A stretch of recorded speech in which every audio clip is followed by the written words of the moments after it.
Welcome to Magellan and Magellan Academy. இந்த video Macbeth ஆரம்பிக்கிறோம். மெக்பெத்தில் வர்ற கேரக்டர்ஸை இன்ட்ரொடியூஸ் பண்ண போகிறோம் இந்த வீடியோவில். ஏன்னா இன்ட்ரடக்ஷன் இருந்தால் தான் உங்களுக்கு கதை நல்லா புரியுங்கிறதுனால. Prepare and present by doctor Amal Arokiyam. மெக்பெத்தில் நிறைய கேரக்டர்ஸ் இருக்குது. இதில் நம்ம கதையோட நாட், கதையை திருப்புறவங்க, கதையில் இம்பார்ட்டன்ட் பீப்புள் ஒரு சிலரை மட்டும் நம்ம இன்ட்ரடியூஸ் பண்ணுறோம்.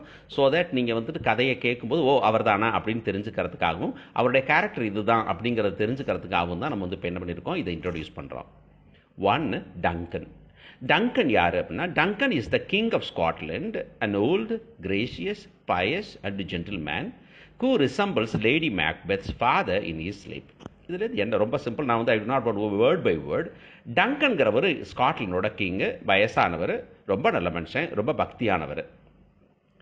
ராத்திரியில் தூங்கும்போது அவர் லேடி மேக்பெத், இந்த ஹீரோ இருக்கார், இந்த ஹீரோவில் இந்த டைட்டில் ஆள் இருக்கார் மேக்பெத், மேக்பெத்தோட ஒய்ஃபை அப்பாவை அவர் ரிசம்பிள் பண்ணுவார், அவர் மாதிரி தோணுவார் அப்படிங்கிறதான் விஷயம்.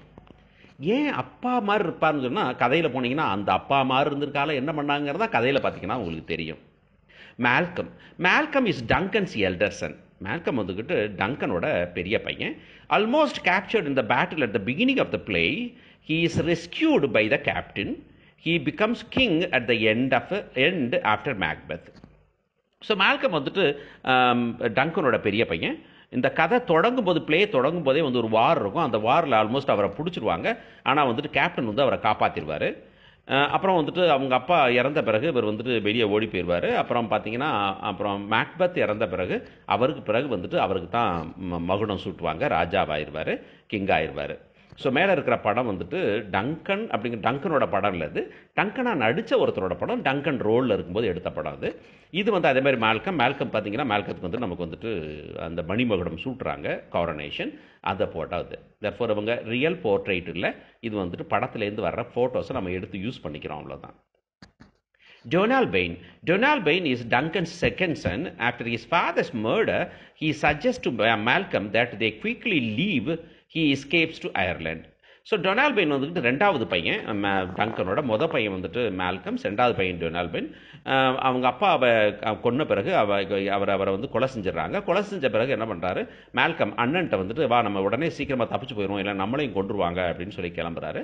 அப்படி கிளம்பும்போது இவர் தப்பிச்சு அயர்லாண்டுக்கு போயிடுறாரு அப்படிங்கிறது ஸ்டோரியில் இருக்குது. ஆக்சுவலாக அவங்க அண்ணன் மேல்கம் அவரோட போக மாட்டா, அவர் இங்கிலாந்து போயிடுவார். Macbeth. Macbeth is a Thane of Glamis, a superb general.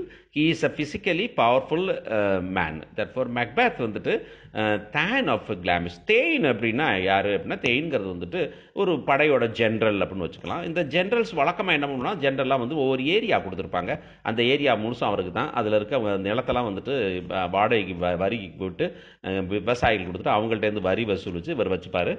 ஒரு படையை அவர் வச்சுப்பார். அந்த ஒவ்வொரு தேயினும் படை வச்சுருப்பாங்க. அந்த படை வீரர்களை எப்போலாம் ராஜா எனக்கு வேணும், சண்டைக்கு போகணும்னு சொல்கிறார், அப்போ இவங்களோட படை வீரர்களை கொடுத்துட்டு இவங்களும் ஜென்ரலாக கூட போவாங்க அப்படிங்கிறதான். தேர்ஃபோர் இது ஒரு ஜமீன்தார் மாதிரி வச்சுக்கலாம் நீங்கள். இன்னொன்று பார்த்தீங்கன்னா, ஒரு படை வீரர் அப்படின்னு வச்சுக்கலாம், ஒரு தளபதி அப்படின்னு வச்சுக்கலாம். ஆனால் தளபதி தளபதி வெறும் போருக்கு மட்டும் இல்லை, அவருக்குன்னு இடம் இருக்கும், அவருக்கு நிலம் கொடுத்துருப்பாங்க, அவருக்கு கீழே மக்கள் இருப்பாங்க, அந்த மாதிரி ஒரு ஏரியா. அவர் குட்டி ராஜா மாதிரின்னு வச்சுக்கலாமே, அப்படி வச்சுக்கலாம். அதான் மேக்பெத்.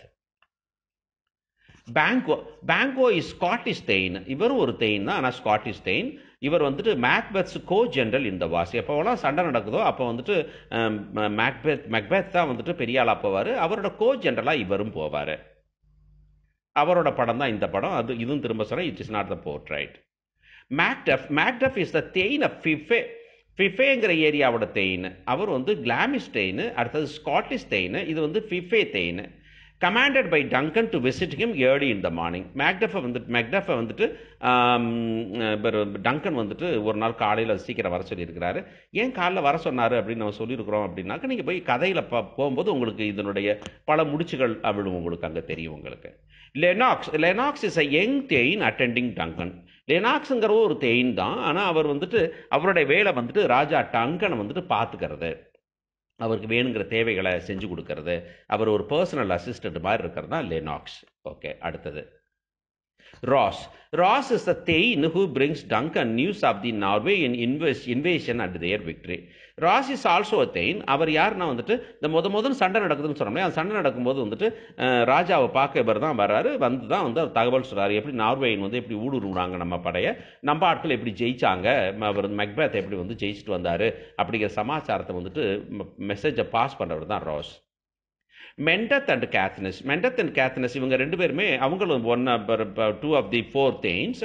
இவங்க யாருன்னா Macbeth who desert Macbeth when Malcolm invades, bringing reinforcement to Malcolm's army.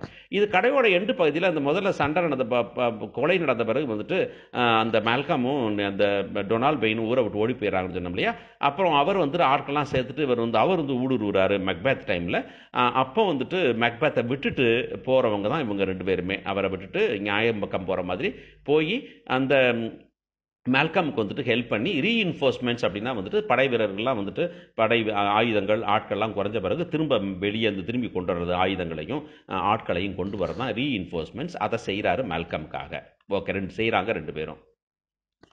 Angus is a Thane who accompanies Ross in bringing Duncan news of the victory over Norway and later bringing Macbeth the announcement of his accession to the rank of Thane of Cawd. So இது வந்து இன்னும் கதையோட தொடக்கத்தில் இவங்க வந்துட்டு சண்டைக்கு போகிறாங்க. சண்டையில் போய் அவர் வந்துட்டு யார் மெக்பெத் ஜெயிச்சுட்டு வராரு. அது ஜெயிச்சு வந்தால் முன்னுக்கே சொன்னோம், ராஸ் வந்துட்டு அந்த நியூஸை கொண்டு வந்தார், நார்வே மக்கள் எப்படி வந்தாங்க, அவங்கள இவங்க வெற்றி பெற்றாங்க அப்படிங்கிறத சொல்லி வந்தார். அது மட்டும் இல்லாமல் அது சொன்ன உடனே என்ன பண்ணுறாரு டங்கன் வந்து மேக்பெத்தை வந்துக்கிட்டு ஓகே இந்த கவுடரோட டைன் ஆஃப் கவுடரை வந்து தூக்கிட்டு அதுக்கு பதிலாக மேக்பெத்தை வந்து நீங்கள் வந்துட்டு அப்பாயின்ட் பண்ணுங்க அப்படின்னு சொல்கிறாங்க. அந்த நியூஸையும் மேக்பெத்து கொண்டு போகிறவர் வந்துக்கிட்டு இந்த ஆங்கஸ். இதை கொண்டு போகும்போது என்ன நடக்கும் அப்படிங்கிறது தான் ஆக்சுவலாக பேசிக்கலி ஸ்டோரி. அந்த ஸ்டோரியை கேளுங்க நீங்கள். ஃபிளியன்ஸ் இஸ் பேங்கோஸ் முன்னே சொன்னோம் இல்லையா, கோ ஜெனரல், அவரோட பையன் தான் ஃபிளியன்ஸ். சிவர்டு ஏர்ல் ஆஃப் நார்த்தம்பர்லேண்ட். இந்த நார்த்தம்பர்லேண்ட் அப்படியோட அவர் வந்து ஏர்லுங்கிறது வந்து பிரபு அப்படின்னு சொல்லுவோம். Siward is a veteran soldier of the English king இருக்காரு, இங்கிலாண்டோட கிங் இருக்காரு. அந்த கிங்கோட வந்துட்டு ஒரு பெரிய சோல்ஜர், பெரிய படை வீரர் தான் வந்து சிவர்டு. அவர் வந்துட்டு பிரபு, நார்த்தம்பர்லேண்டோட பிரபு. Young Siward is Siward son. சிவரோட பையன் தான் வந்து young Siward. During the battle at Macbeth's castle, he comes across Macbeth and fights with him but is killed. So young Siward வந்துட்டு இப்போ ஒரு பேட்டில் நடக்கும்போது மேக்பெத்தோட காசிலில் வந்துட்டு சண்டை நடக்கும்போது அங்கே போய் எதிர்த்து போடுறாரு. ஆனால் கடைசியில் வந்து யங் சிவர்டு வந்துட்டு மேக்பெத் கொன்றுவார், இறந்து போயிடுவார் young சிவர்டு. Satan is Macbeth's chief servant when his Thans abandon him. அப்போ ஒரு டைமில் வரும்போது பின்னாடி வந்து மேக்பெத்தை வந்துட்டு எல்லாம் அவங்களோட சீஃப் சொன்னோம் இல்லையா, அவன் இந்த ரெண்டு பேரும் வந்து விட்டுட்டு போயிட்டாங்க அப்படின்னு சொன்னோம் இல்லையா. நம்ம அப்படி எல்லாரும் விட்டுட்டு போகும்போது சைட்டன் தான் வந்து இவருக்கு சீஃப் சர்வெண்ட்டாக வந்து அவருக்கு ஹெல்ப் பண்ணுறாரு அப்படிங்கிறது தான் சைட்டனோட கேரக்டர். பக்கத்தில் பாருங்கள், நம்ம லேடி மேக்பெத் வந்துட்டு கையில் பிளட்டோடு இருக்கிற மாதிரி இருக்குது. என்ன பிளட்டு கதையில் போய் பாருங்கள் தெரியும். Now, Lady Macbeth is a ruthless woman. கொஞ்சம் கூட மனசாட்சியே இல்லாத ஒரு பொண்ணு. More openly ambitious than her husband. அவர் கணவன் வந்துட்டு மேக்பெத் இருக்காரு, அவர் வந்துட்டு இதான் அப்படி ஆகணும் இப்படி ஆகணும் ஆசைப்படுறவர் இல்லை. ஆனால் வந்துட்டு இவங்க நேரடியாக வந்துக்கிட்டு அப்படி தான் ஆகணும், பெரிய ஆள் ஆகணும், ராஜாவாகணும், ராணி ஆகணும் அப்படிங்கிறத அம்பீசியஸாக உள்ள ஒரு லேடி. ஆக்சுவலாக இந்த base of the story is lady Macbeth, it's not Macbeth. Actually lady Macbeth தான் வந்துக்கிட்டு ஆக்சுவலாக அந்த ஸ்டோரியோட பேஸே உங்களுக்கு வரும். Lady Macduff is a realist. Horrified at her abandonment by her husband, she scolds him in his absence for lack of wisdom and normal human feelings. Lady Macduff வந்துட்டு அந்த மேக்டஃப் இருந்தார முன்னே சொன்ன இல்லையா, மேக்டஃபோட ஒய்ஃப் இவங்க வந்துட்டு ரொம்ப ரியலிஸ்ட். அவங்க வந்துட்டு இப்போ பட்டுன்னு உடைக்கிறவங்க மாதிரி இவர் அடிக்கடி வந்துட்டு வெளியே போயிடுறாரு, அவர் வந்துட்டு சண்டை போட போயிடுறாரு, ராஜாவுக்கு ஹெல்ப் பண்ண போயிடுறாரு, கூட இருக்கலை அப்படிங்கிறதுனால ரொம்ப கடுப்பாகி இவன் ஒரு மனுஷனே இல்லை, அவருக்கு வந்துட்டு ஒரு புத்தியே கிடையாது, நார்மலாக மனுஷனுக்கு உணர்வுகளும் கிடையாது ஆள் அப்படின்னு சொல்லி திட்டுவாங்க. அவங்க பையன்ட்டே திட்டுவாங்க. நீங்கள் படத்தில் பார்க்க அது ட்ராமாவில் போகும்போது உங்களுக்கு தெரியும். Lady Macduff. The first witch, there are 3 important witches. மொத்தம் 6 witches மேலே வருவாங்க. இப்போ 3 witches. இந்த 3 witches தான் கதையோட பேஸில் வருவாங்க. முதல் இனிஷியல் ஸ்டேஜ் உங்களுக்கு பிளேயில் இன்ட்ரடக்ஷனே இவங்க தான் வருவாங்க. படத்தில் படம் போட்டிருக்கோம். விச்னா தெரியும் உங்களுக்கு, சூனியக்காரி, மாந்திரிகம் பண்ணுறவங்க. The first witch seems to be the leader of the trio of witches. இந்த 3 விச்சஸோட தலைவி யாரு அப்படின்னா த ஃபர்ஸ்ட் விச், பேரெல்லாம் கிடையாது. The second witch speaks of present things rather than past or future. So second witch என்ன பண்ணுறாங்கனாக்க ப்ரெசென்ட்ல என்ன நடக்குது, நீ எப்படி இருக்கிற அப்படிங்கிறத பற்றி பேசுவாங்களே தவிர முன்னாடி உனக்கு என்னவா இருந்த பின்னாடி என்ன ஆவ அப்படிங்கிறதெல்லாம் பேச மாட்டாங்க. The third witch speaks of future things. மூணாவது விச் இருக்காங்களே அவங்க வந்து உன்னை பின்னாடி என்னவாவ, ராஜாவாவ ராணியாவ அப்படின்னு சொல்லுவாங்க. Like her sisters she can command winds. இந்த 3 பேருமே வந்துக்கிட்டு காற்றை வந்துக்கிட்டு அடிக்க சொல்லவோ நிறுத்த சொல்லவோ முடியும். அவங்களுக்கு வந்துட்டு அவங்களால உத்தரவு போட முடியும் காற்றுக்கு. ஓகே, ஸோ இந்த பேஸை வச்சுக்கிட்டு நீங்கள் வந்துட்டு கதையை போய் கேட்க போகிறீங்க. இந்த ஃபர்ஸ்ட் ஆக்ட் வந்துட்டு 5 ஆக்ட் இருக்குது. 5 வீடியோ போடலாம்னு நினச்சோம். I don't think it will be enough. நம்ம கொஞ்சம் டீட்டெயிலாக போடலான்னு தான் வச்சுருக்கிறோம் நாங்கள். உங்களுக்கு இதில் ஒன்றும் பெருசாக டைம் ஸ்பெண்ட் பண்ணுறது கஷ்டமாக இருக்காதுன்னு நம்புகிறேன் நான். ஒன்று சொன்ன மாதிரி தான், லவர்ஸ் ஆஃப் ஷேக்ஸ்பியர் என்ஜாய் பண்ணுங்கள். Don't do only for marks. Mark ரொம்ப முக்கியம், ஆனால் மார்க்கை விட முக்கியம் வந்துட்டு இது. இன்னொன்று பார்த்தீங்கன்னா, எவ்வளோ டீட்டெயிலாக பண்ணிக்கிறோ அவ்வளோ தூரம் உங்களால் பெட்டராக பண்ண முடியும். அப்படிங்கிறதுனால தான் நாங்கள் வந்துட்டு சும்மா எல்லாத்தையும் கடன் போட்டுவிட்டு சும்மா பார்க்க விடலாம் அப்படின்னு பார்க்கறது இல்லை. ஸோ இப்போ பாருங்கள், whatever you want, you just put it in the comment box. Thank you for வாட்சிங். Like, share, comment and do subscribe Magellan Academy. Thank you.